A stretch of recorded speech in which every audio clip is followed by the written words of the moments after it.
Instagram रील्समधून cells मिळवायचेत? हो, हे शक्य आहे. चला बघूया कसं. रील्स तर व्हायरल होत आहेत, पण सेल्सचं काय? ही अडचण बऱ्याच जणांना येते. पण काळजी नसावी, यासाठी एक अगदी सोपी 3 स्टेप स्ट्रॅटेजी आहे जी 100% काम करते. सेल्सची सुरुवात होते थेट तुमच्या प्रोफाईलवरून. म्हणूनच पहिली स्टेप आहे प्रोफाईल ऑप्टिमायझेशन.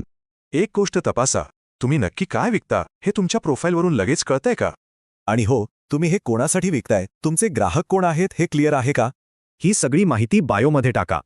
आणि DM करा. हा कॉल टू ॲक्शन लोकांना तुमच्याशी संपर्क साधायला मदत करतो. प्रोफाईल तर झालं, आता वळूया कंटेंटकडे. असं कंटेंट जे लोकांच्या समस्या सोडवेल. एक गोष्ट लक्षात घ्या, लोकांना जनरल नॉलेज नको आहे, त्यांना त्यांच्या प्रॉब्लेम्सवर सोल्युशन हवं आहे. म्हणजे तुमच्या रीलमधनं सोल्युशन दाखवा आणि हे खरंच काम करतं याचा पुरावा द्या. आणि आता तिसरी आणि सगळ्यात महत्त्वाची स्टेप, DM फनेल वापरणं. जे कमेंट करतायत त्यांना लगेच मेसेज करा.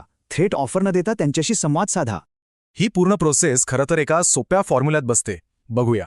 फॉर्म्युला एकदम सोपा आहे. रीचमधनं विश्वास मिळतो, विश्वासामुळे DM येतो आणि DM मधनं होतो सेल. चला आता बघूया की ह्या सगळ्या गोष्टी एकमेकांशी कशा जोडलेल्या आहेत. बघा, रील्सने रीच मिळतो, सोल्युशन दिल्याने विश्वास वाढतो आणि DM फनेल्स सेल्सपर्यंत पोहोचवतो. मग वाट कसली बघताय? ही पद्धत वापरून इंस्टाग्रामवरून रेग्युलर सेल्स मिळवायला सुरुवात करा. विचार करा, इंस्टाग्रामवरून मिळणाऱ्या रेग्युलर सेल्समुळे तुमचा बिझनेस किती वाढू शकतो.